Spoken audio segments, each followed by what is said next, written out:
Olá, nós estamos no programa de capacitação e saneamento básico e hoje vamos tratar da matriz de alocação de riscos. Eu sou o José Carlos de Oliveira e vamos iniciar falando do que significa, né, a matriz de alocação de riscos.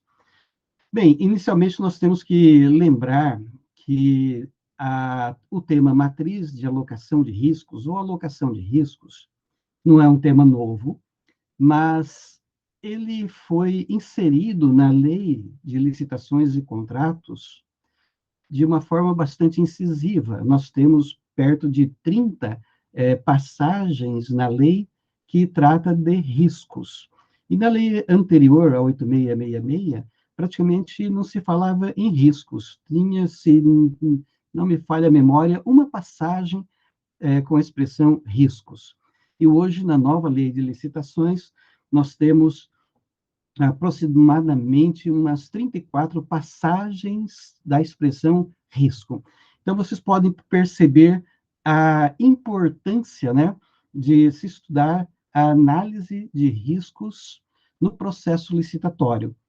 E quando eu falo de processo licitatório, eu estou falando da primeira fase, né, da contratação de uma parceria público-privada ou de uma concessão de serviços públicos. Portanto, o tema central que nós vamos tratar agora nesse tema, ele tem referência explícita às questões envolvendo a contratação dos serviços de água, saneamento, resíduos, limpeza urbana e drenagem, né, sobre essa perspectiva inicial do processo de contratação ou do processo licitatório. E no artigo 18 da Lei 14.133, que é a nova lei do processo licitatório, nós vamos encontrar no artigo 18 uma descrição do que significa a primeira parte do processo, né, de licitação, chamada de planejamento. Ora, em qualquer tipo de atividade, né, seja profissional, educacional, familiar, em todo tipo de atividade nós temos que ter um planejamento.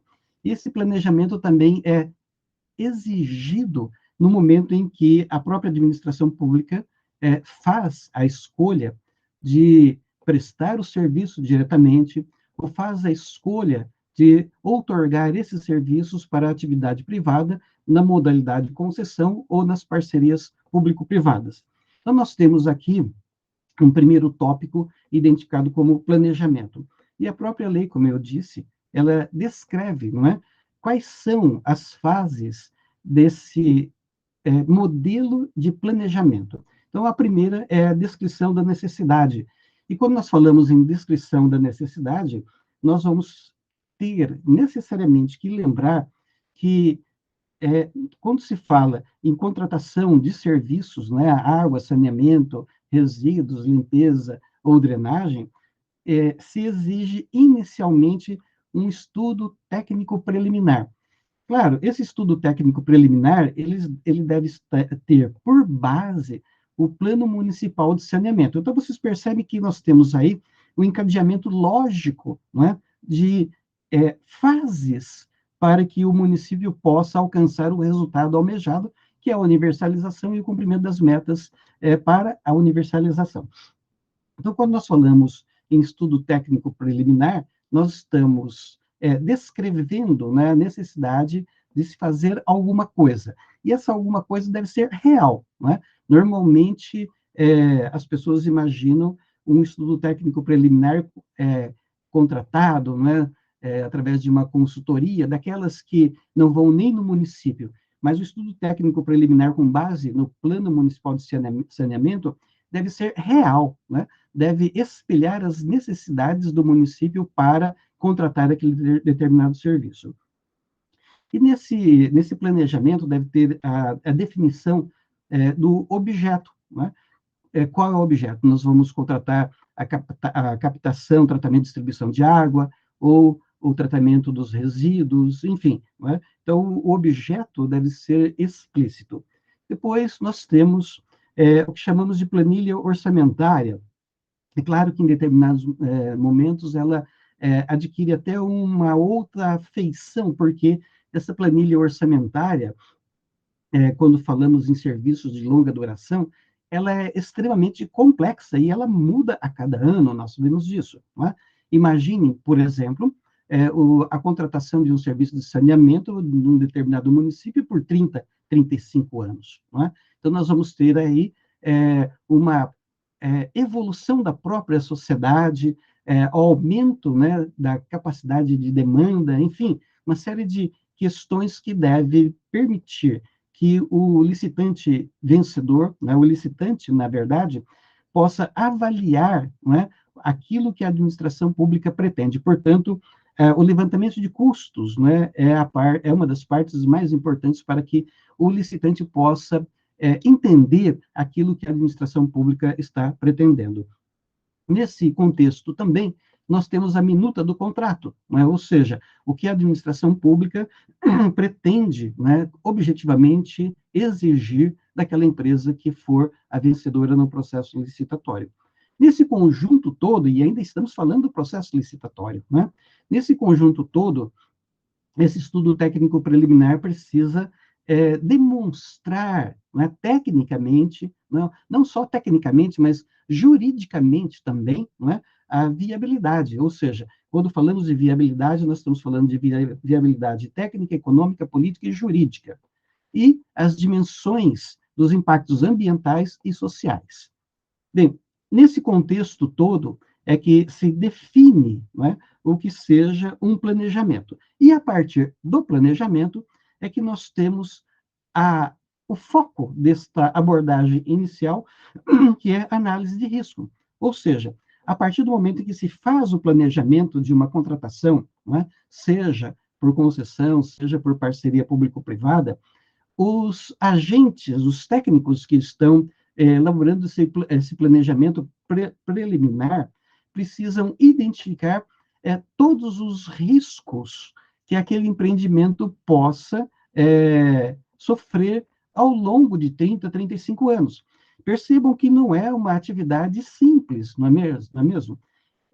Esta equipe de planejamento de riscos deve ser uma equipe multidisciplinar, uma equipe onde tenha, além de engenheiros, advogados, sociólogos, economistas, uma equipe multidisciplinar para pensar tudo aquilo que possa dar errado, né? Porque tudo aquilo que foi planejado deve ser executado pela empresa contratada. Mas e os riscos decorrentes da atividade? Não é? Como serão resolvidos? Quem suportará o ônus dos riscos? Não é? E aí nós temos, vamos ver daqui a pouco, a possibilidade da repartição objetiva dos riscos nas parcerias público-privadas e os riscos, não é, inerentes às concessões. Vejam, é um tema muito impactante, especialmente para as empresas, porque nos contratos devem ter a previsão expressa de quem assumirá os riscos. Quais riscos foram pensados, quais riscos poderão ocorrer, como será a repartição desses riscos entre a administração pública e a empresa contratada. Então, falando em risco, eu coloquei aqui uma síntese de definição que diz textualmente: podemos caracterizar o risco como a ocorrência de um evento desfavorável, imprevisto e de difícil previsão que onera demasiadamente os encargos contratuais para ambas as partes. Então, vocês percebem que, quando se fala em risco, é um evento que desestabiliza o contrato. E quando se desestabiliza o contrato, a empresa vai exigir, e com toda a razão, né, e a lei também prevê essa possibilidade, do reequilíbrio econômico-contratual. E quando se fala em reequilíbrio econômico-contratual, necessariamente nós falamos em majoração das tarifas. Bem, com isso, eu quero, mais uma vez, reafirmar, não é, a importância do estudo técnico preliminar, especialmente, não é, no levantamento e na identificação dos riscos do projeto. Bem, eu falei há pouco que o contrato, o edital, as normas, não é? Especialmente as normas contratuais, precisam identificar os riscos e quem assumirá esses riscos. Mas quando nós falamos em riscos, nós temos que lembrar que esses riscos, eles são olhados, digamos assim, sob duas perspectivas. Quando nós falamos das concessões de serviços públicos, a própria definição de concessão, ela diz lá que é o oferecimento, né, de um serviço público por conta e risco do concessionário. Esse por conta e risco do concessionário não significa necessariamente que o concessionário vai assumir todos os riscos, não é? E quando nós falamos nas parcerias público-privadas, a própria lei estabelece a repartição objetiva dos riscos. Então, veja que nós temos dois modelos: nas concessões por conta e risco e nas PPPs,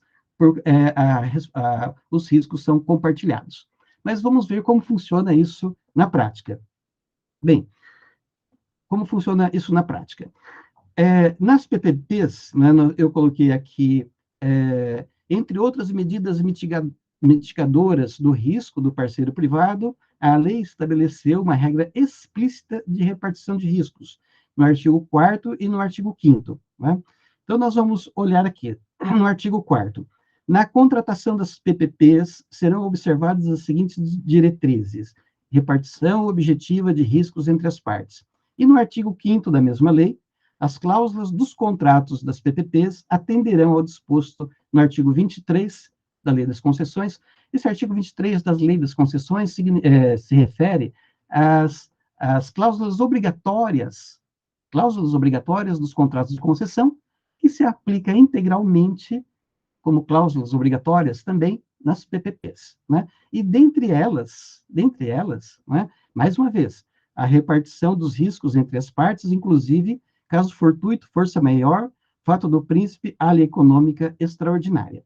E aí, quando falamos em riscos, nós já olhamos vários tipos de riscos, mas eu quero focar exatamente, né, aqui, no caso fortuito, força maior, fato do príncipe e a alha econômica. Bem, quando nós falamos em força maior e caso fortuito, para quem é do direito, vai lembrar que no direito civil nós temos uma identidade de definições. Caso fortuito ou força maior no direito civil são sinônimas, mas no direito público não. E nós estamos aqui falando em direito público, direito administrativo, direito público.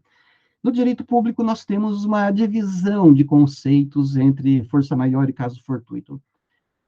O conceito de força maior, ele tem uma ligação mais estreita com eventos da natureza, não é? Então, nós falamos em inundações, vendavais, quedas de raio, deslizamentos de encostas, enfim, uma série de eventos naturais que impactam nos contratos, não é? Vamos imaginar o seguinte: um evento de força maior.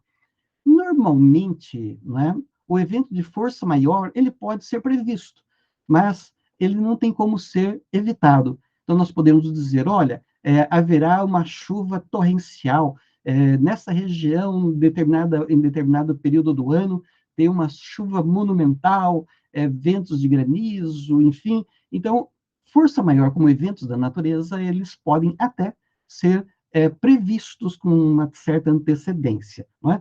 Mas eles têm a característica de impossibilidade de serem superados. Eles vão acontecer, não existem formas mitigadoras. Não é? E quando falamos em fortuito, aí é exatamente o contrário, não é? Ou seja, o fortuito não tem como ser previsto, não é? E ele também é inevitável. Então, qual que é a diferença entre força maior e caso fortuito no direito público, especialmente no direito administrativo? É a previsibilidade, não é? O força maior ele tem possibilidade de previsão, não é? E o caso fortuito é imprevisível. Mas vejam, caso fortuito ou força maior impactam na relação contratual e necessariamente obrigará a repactuação contratual, o reequilíbrio econômico do contrato. Outra situação caracterizada também como risco, né, é o que no direito administrativo se chama, né, ou se identifica como fato do príncipe. Seria aqui a exigência da própria administração. Fato do príncipe significa que a administração tomou uma providência e essa providência pode impactar negativamente no contrato. Então, vamos imaginar que a administração passe a fazer uma exigência legal, não é? De uma forma genérica, e que essa exigência impacta nos contratos de concessão das parcerias público-privadas. Então, nós estamos aqui falando de eventos propiciados pela própria administração pública que causam desequilíbrio econômico contratual. Também é caso de repactuação. E a última parte, as alhas, né?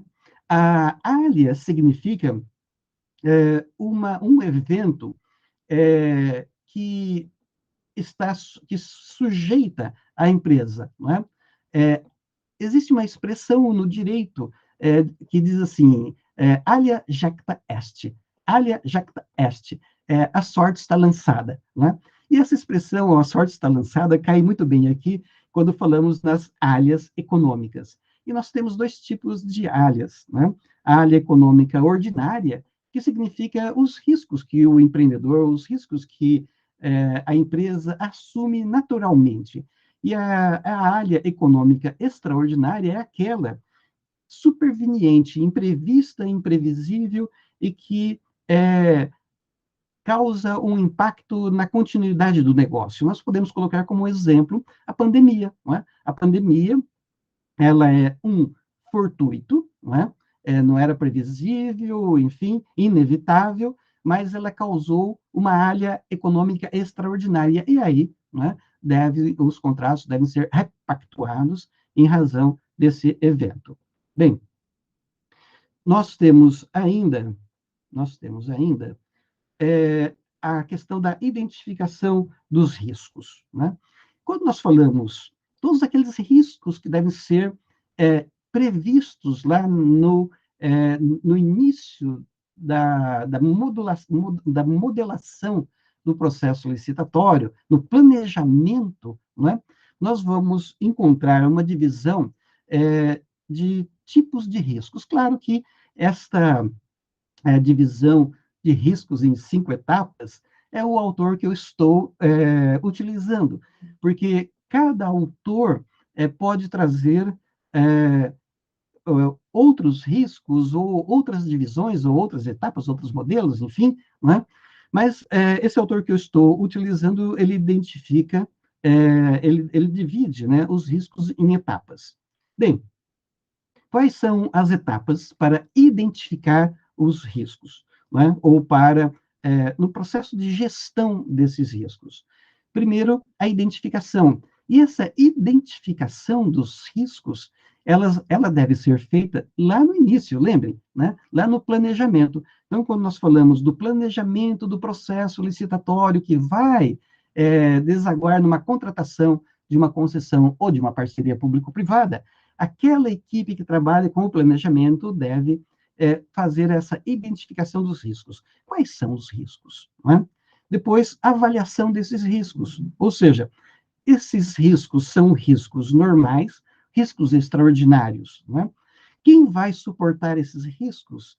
O poder público ou a empresa? Não é? Existem formas de mitigação desses riscos, não é? E depois o monitoramento desses riscos ao longo do contrato. Então, vejam que essas etapas, não é, elas são descritas lá no planejamento, e elas devem ser feitas, como eu disse, por uma equipe multidisciplinar, para que sejam reais. Não é? Não pode, digamos, um servidor, né, ficar imaginando esse é risco, aquele risco, não. É uma equipe multidisciplinar que vai avaliar, né, dentro das suas competências específicas, né, o que pode acontecer em um contrato de longa duração, né, e como esses riscos serão alocados entre as partes envolvidas. Bem, nós temos também a questão da alocação ou da matriz de risco na lei de licitações, na 14133. Vejam só, esse tema é de significativa importância, mais uma vez, porque antes, né, da nova lei de licitações, esse tema embora existisse, já fosse estudado, não é, a exaustão, com a nova lei ele tomou uma outra dimensão. Por quê? É muito natural, é muito comum, vocês sabem disso, que a partir do momento em que a empresa contratada começa a execução dos serviços, a primeira coisa que ela faz é pedir um reequilíbrio econômico contratual, porque existe ali alguma coisa que não estava prevista e que foi exigida, ou que alguma coisa que estava prevista, mas não era, o real não é como acontece na prática, digamos assim. Né? Então, no artigo 6º da Lei de Licitações, ela define matriz de risco, né? Como uma cláusula contratual que define, né, riscos e responsabilidades entre as partes, né? E ela trata também, né, dos termos de ônus financeiros decorrentes de eventuais eventos supervenientes à contratação. Ou seja, os riscos previstos nos contratos, não é, devem ser necessariamente aqueles que poderão ocorrer, não é? Claro que poderão existir outros vícios não pensados, né? Mas aí é uma outra situação. Bem, então, essa matriz de alocação de riscos, ela deve trazer, no mínimo, as seguintes informações. Primeiro, mais uma vez, a listagem de possíveis eventos supervenientes à assinatura do contrato que possam causar impacto no seu equilíbrio econômico-financeiro, não é? E a previsão de eventual necessidade de prolação, de alteração do termo aditivo por ocasião da sua ocorrência. Não é? E no próprio artigo 124 da Lei de Licitações, também traz a referência aos riscos. Diz lá no inciso 2, por acordo das partes, ou seja, alteração contratual por acordo das partes.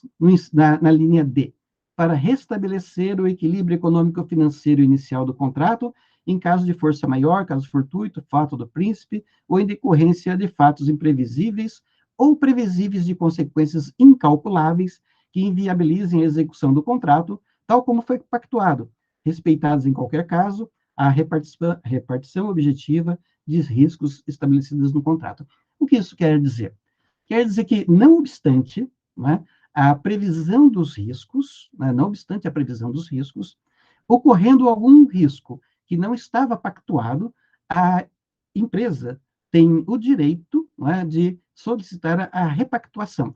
Alguém pode dizer, mas o, suportar, digamos, um gravame na prestação do serviço é uma faculdade que a contratada, a empresa, pode aceitar sem reequilíbrio ou não. Claro, sabemos disso, não é?